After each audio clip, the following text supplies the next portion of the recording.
Breaking news, Indiana Fever guard Caitlin Clark is out for a minimum of 2 weeks. That's according to ESPN. The former Iowa Hawkeye star is suffering a left quad strain. No, man.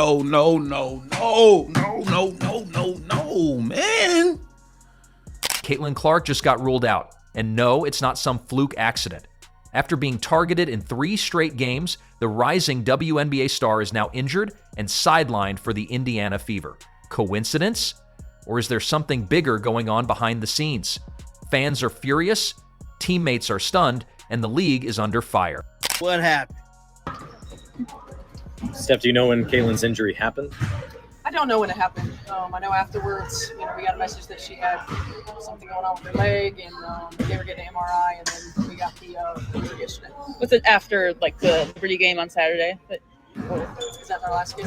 Yeah. Yes. Okay. So Caitlin Clark is out, and fans are furious, absolutely furious with the organization of the Indiana Fever, and it is, again, we don't know. The Indiana Fever could be on the money, but something sounds fishy. Something sounds fishy. And it does not seem like anything is working out at all right now for the Indiana Fever. After a 2-2 start, they've now lost their best player for 2 weeks. Caitlin Clark, the golden goose of the WNBA, the savior, the media darling, the literal reason half the country even remembered that the Indiana Fever is, in fact, a basketball team and not some Midwestern disease. But now, surprise, surprise, the WNBA's one-woman stimulus package is out, injured, sidelined, benched, and not because she tripped over a Gatorade bottle or twisted her ankle celebrating a three-pointer, but because she's been getting clobbered like she owes the league money. They got some bad news following Saturday's close home loss to the New York Liberty. That's because Caitlin Clark, who has not missed a game the entire season, has not missed a game even in college, she's going to miss some time, at least a couple of weeks. Then she will be reevaluated after sustaining a left quad strain, a slight tear in her left quad. It is a new injury, they say, not the same injury that she was dealing with in preseason. And this is going to send shockwaves throughout the W, because no one thought Caitlin Clark was hurt at all. We all thought this was just low management. We all thought this was really something. And for Caitlin Clark to be out for 2 weeks led us to believe something must have happened in that New York Liberty game that forced Caitlin Clark to go to the doctor to possibly get x-rays. 3 games in a row. 3. That's not a coincidence. That's a pattern. That's a tactical decision from teams who clearly looked at Clark and thought, you know what this league needs less of? Ratings and attention. Because apparently the new WNBA game plan is, if you can't beat her stats, beat her body. Make her regret ever leaving Iowa, where the biggest threat was a rabid corn mascot and maybe an overly enthusiastic farm dog. Well, Malika, what we've been told so far by the team is that this is actually an injury that was separate from the quad tightness issue, as Caitlin Clark described it earlier in the preseason, that she dealt with before. So it's a little bit of interesting situation given that it was the same leg, but the team is saying it is actually a new injury. Instead, she steps into a league where every opponent seems to have taken a masterclass in how to turn physical play into an art form, specifically targeted at shutting her down. It's like they've all agreed to send a message: dominate on the scoreboard or dominate through brute force. And Clark, she's caught right in the crossfire, proving once again that breaking through isn't just about skill. It's about surviving the storm. Big news just released by the Indiana Fever. Caitlin Clark has suffered a quad injury, and she's going to be out for a minimum of 2 weeks. Really bad news for people going to games at home hoping to see Caitlin. It's like they handed out bounty slips in the locker room. Here's your scouting report, ladies. Just put Caitlin Clark in a body cast and we'll call it a win. The plays look less like basketball and more like a wrestling audition gone wrong. Elbows flying, shoulders launching like missiles, defenders committing more fouls than a toddler learning boundaries. And now she's out for 2 weeks, which in WNBA terms might as well be 2 years because, let's be real, this league was riding entirely on her back. Scratch that. On her bruised, elbowed, hip-checked back. The WNBA got to clean up the officiating, man. All these fouls, all this hacking going on. Y'all ain't blowing no whistles. she don't get to the free throw line, bro. This is why y'all got to start calling fouls, man. Now, look, there's random injuries popping up. You'd think a league hemorrhaging for attention would do everything short of building a bubble-wrap bodysuit for its only player who can trend on Twitter without an arrest involved. But no. Instead of protecting her like the investment she is, they tossed her onto the court like a crash test dummy and let the veterans do their worst. There's a very obvious issue here, and no one wants to say it. Jealousy. Caitlin walks into the league with a Nike deal, record-breaking college stats, and more cameras flashing in her direction than a red carpet premiere. So up until the 14th, I do see these games against the Sun and against the Mystics and against the Sky as winnable games. But if anything, this should be a lesson to the league and a lesson to the officiating, because the amount of contact that is allowed without a foul call and the amount of physicality that Caitlin Clark has to battle through being double teamed and triple teamed, and honestly, it's mostly just not being called for these fouls, needs to be assessed. Caitlin Clark is the league's star player, whether you like it or not. It shows in the bottom line. It shows in the revenue. It shows in the viewership numbers. Every which way you turn, it shows. And as the league star player, she should not be bullied around or ragdolled, just pushed around like she is. There is an undeniable disparity in the officiating. I mean, think about the Kobe whistle in the NBA. No one touched him without an issue. I remember Draymond Green saying if anything happened to Steph, Draymond Green would get up in a player's face. Meanwhile, some of these other players have been in the league for a decade and couldn't sell out their own family reunion. So instead of rising to the challenge, they chose to play bumper cars with her knees. This isn't just rough play. This is targeted aggression disguised as tough defense. Caitlin's out here trying to run plays, and her defenders are auditioning for the next Fast and Furious movie. It's like every possession is a contact sport flashback. Oh, you thought this was basketball? Nah, welcome to the Thunderdome. First one to injure Caitlin Clark gets a bonus and a fruit basket. It's genuinely impressive how fast the WNBA managed to fumble this. They had one job: protect the asset. That's it. It's not rocket science. You don't put your MVP candidate on a floor full of frustrated veterans and say good luck. That's like putting a goldfish in a shark tank and wondering why it didn't last long. Now we get the fun part, watching the viewership nosedive faster than a dunk attempt gone wrong. Because whether the league wants to admit it or not, the Caitlin Clark effect is real. People weren't tuning in to see layups and pick and rolls. They were here for the spectacle, the star power, the long threes, and trash talk. Without her, what are we left with?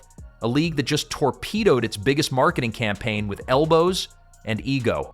I wanted to share with you guys an article that I found that honestly gives us so much insight into the WNBA referees, how they are hired, how much they make. And there's one section that really stood out to me, and they break down essentially why they are making the calls that they make. And they also talk about the influx of new fans flooding to the WNBA. They talk about Caitlin Clark a little bit. This article to me was really telling. It actually came out in January, but it was published by SB Nation, and it's entitled How WNBA Referees Are Scouted, Trained, and Held Accountable Explained. Let's be honest. If the WNBA is banking on her to draw eyeballs, and they absolutely are, then the fact that she's now sidelined is basically like Netflix losing Stranger Things right before the new season drops. Sure, the show goes on, but nobody's pressing play with the same enthusiasm. The league should be begging for rule changes, tougher officiating, maybe even bubble wrap, anything to keep her on the court without turning every game into a gladiator arena. But instead, it's crickets. It's like watching a soap opera where the lead actor gets kidnapped and the producers just shrug and throw in more extras, hoping we don't notice. And here's the kicker. The WNBA is growing. Slowly but surely, the interest was bubbling up like a soda can left in the sun.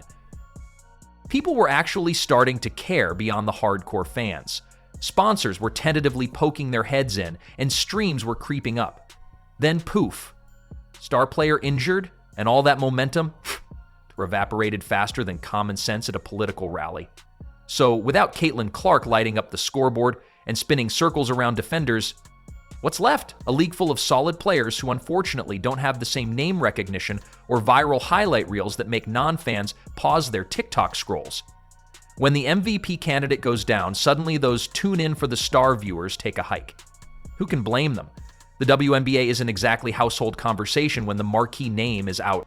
As well, and of course, a lot of blame should go to Both Kathy Engelbert, as the WNBA commissioner, spineless herself, and the players on the other teams, because of their absolute irrational hatred and jealousy, their petty emotionalism, because they can't get out of their feels. So they were decided that what they're going to do is beat up Caitlin Clark by constantly clutching, grabbing, pushing, pulling, elbowing, and everything else. It's almost like the league forgot that a star isn't just someone who drops buckets, but someone who brings in the crowd. And if you lose that person to injury because the other teams treat her like a demolition target, well, that's not just bad luck. That's bad management. And by management, I mean everyone from the league officials to the referees who should have been blowing whistles faster than a tea kettle. This isn't just about protecting Caitlin Clark, it's about protecting the WNBA's future, because without her, the game might as well be a rerun nobody asked for. The league needs to wake up, realize that star power isn't just a bonus, it's the whole show. If they don't do that, viewership is going to flatline harder than a broken ECG. Now, imagine this in a parallel universe where the NBA lets its best player get roughed up without consequences. You think the league would stand for it? Not a chance. They'd be on the horn with coaches, refs, and maybe even security tighter than airport TSA lines. So why the double standard in the WNBA? Oh, right, because it's a different league. Which apparently translates to players can be treated like piñatas and nobody bats an eye. And this is such a bummer because the Fever were off to a great start this season. Caitlin Clark was playing out of her mind. She had already broken some records in the first 3 games, and now she's going to be sidelined for 2 weeks. We'll see how the team will hold up without her. Obviously, she's the primary ball handler, playmaker, and shot maker. So we'll see what happens. Hopefully they can sustain and just hold even at 500 or better, and she can get back and keep them in playoff contention. So I'll keep you guys updated if any more news is released, but as of now, she is out 2 weeks with a left quad injury. And let's be clear, no one is saying Caitlin Clark is fragile or needs bubble wrap. She's a warrior. But even warriors need rules to keep the game fair and safe. The fact that she's out now is a glaring red flag waving over the entire league. If you want growth, you better protect your stars. Otherwise, you're just building a house of cards waiting to collapse. The irony is that the WNBA talks about empowerment, strength, and rising stars, yet when it comes down to actually safeguarding those stars, it's like the league suddenly has selective amnesia. The narrative is all about progress and equality. But when a player who's the biggest draw on the planet gets pummeled into the sidelines, the response is deafening silence. So what's the league's game plan now? Hope viewers forget Caitlin Clark exists? Pretend someone else can fill her shoes? That's like saying, oh, the Mona Lisa's gone, no problem, here's a painting of a potato. It just doesn't work. The WNBA either doubles down on protecting its marquee players, or it watches as fans drift away to something shinier, flashier, and safer to watch. It goes without saying that Caitlin Clark being injured is a tough blow for the Indiana Fever and the WNBA as a whole, really. As the Fever announced, Caitlin Clark has a quad strain, will be out at least 2 weeks. Of course, she was dealing with the quad tightness in the preseason, missed the first exhibition contest, and obviously had been laboring at times to start the year. The Fever now without their offensive engine. The silver lining, I suppose, is that Aaliyah Boston is playing the best basketball of her career. The team can work on integrating some of its new pieces when clearly with Clark without the ball, since she won't be in the lineup. And they have an easier stretch coming up of games against lesser opponents than they faced thus far. And it's not just about the fans either. What about the players, the others on the roster? When you see your league's brightest star getting hammered without repercussions, that sends a message that no one's truly safe.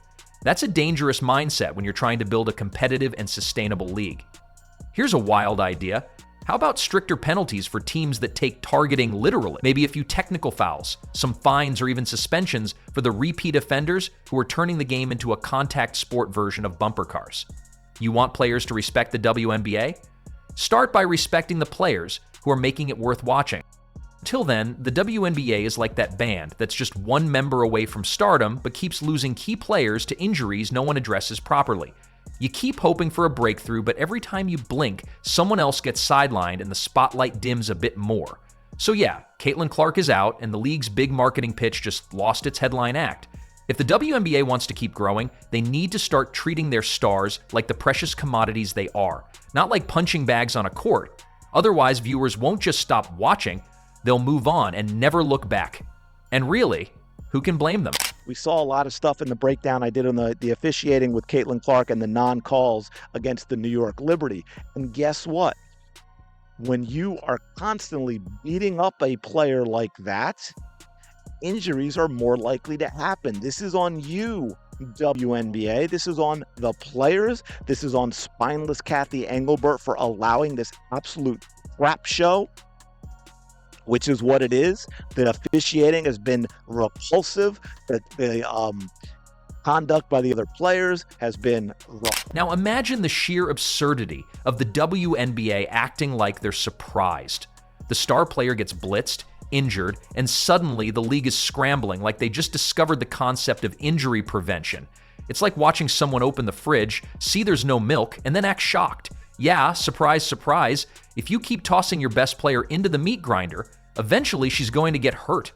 Meanwhile, you have teams apparently running drills on how to take down Caitlin Clark without getting called for foul 101. They've mastered it so well that referees might as well carry stopwatches just to time the beatings. The sheer dedication to targeting her borders on performance art, except the art is called ruining a league's chances of mainstream success. And let's talk about the referees for a second. If the WNBA wants to be taken seriously, maybe they could try calling some fouls beyond, oh, there was slight contact but no big deal. Because this isn't rugby, it's basketball. The fact that the officials are letting these targeting sprees slide like it's a friendly neighborhood pickup game is just hilarious. Or tragic. Or both. And as the league star player, she should not be bullied around or ragdolled, just pushed around like she is. There is an undeniable disparity in the officiating. I mean, think about the Kobe whistle in the NBA. No one touched him without an issue. I remember Draymond Green saying if anything happened to Steph, Draymond Green would get up in a player's face. That's not to say that there shouldn't be fairness in the officiating. Yes, Caitlin Clark should be called for fouls, but the fairness is what is being disputed here, and that she is being pushed around and not being calling, and that only hurts the league. It only hurts the eyes on the league because she is the star player. Like in the Atlanta game, it almost seemed like the strategy was to just like hack them and like kind of get up in Caitlin Clark's face by like all the hand checks and things that just were not called. So hopefully this is a wake-up call to the league. If you're a casual fan who clicked on a WNBA game because you heard about Caitlin Clark's epic highlights, what are you supposed to do when she's out cold after 3 games of being treated like a piñata? You change the channel. That's like tuning in for a concert and the lead singer gets dragged off stage by a rowdy crowd. You don't stick around for the backup singer's karaoke version. The league is sitting on a gold mine with Caitlin Clark, and yet the approach is basically, meh, let her get roughed up, no big deal. That's like running a lemonade stand and not realizing your customers are thirsty because you forgot to bring lemons. Except here, the lemons are actually a metaphor for the league's star player, and the customers are fans, and no one wants flat lemonade. Let's be real, the WNBA has momentum. More eyes, more sponsors, more hype. But momentum is fragile. Drop the ball once and you lose the crowd. The injury to Clark is the equivalent of the WNBA dropping the ball. Repeatedly. If this is the league's strategy for growth, then I'm sure the investor meetings are thrilling.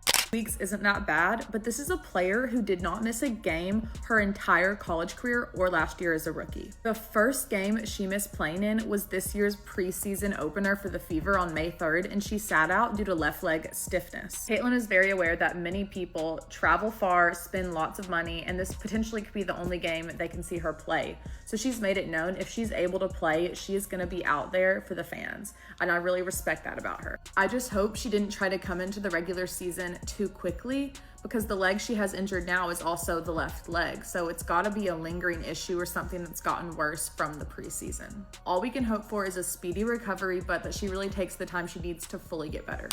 So what can they do? First off, enforce the rules. Make targeting a cardinal sin with harsh penalties. Second, invest in player safety protocols and maybe, just maybe, actually listen to players when they complain about being targeted. Third, market stars while keeping them safe, not just when they're on the bench with an ice pack. The alternative is watching viewership tank faster than a lead balloon and sponsors pulling out faster than a bad Tinder date. Because nothing kills hype like your star player being sidelined due to cheap, dirty plays allowed to slide under the radar. It's ironic. The WNBA is touting progress and empowerment while simultaneously allowing the league's biggest star to be run ragged. If the league truly cared about growth, the answer would be simple: protect Caitlin Clark like she's the crown jewel she is. Otherwise, they're just running a very expensive, very fancy game of dodgeball, and Caitlin Clark is the target.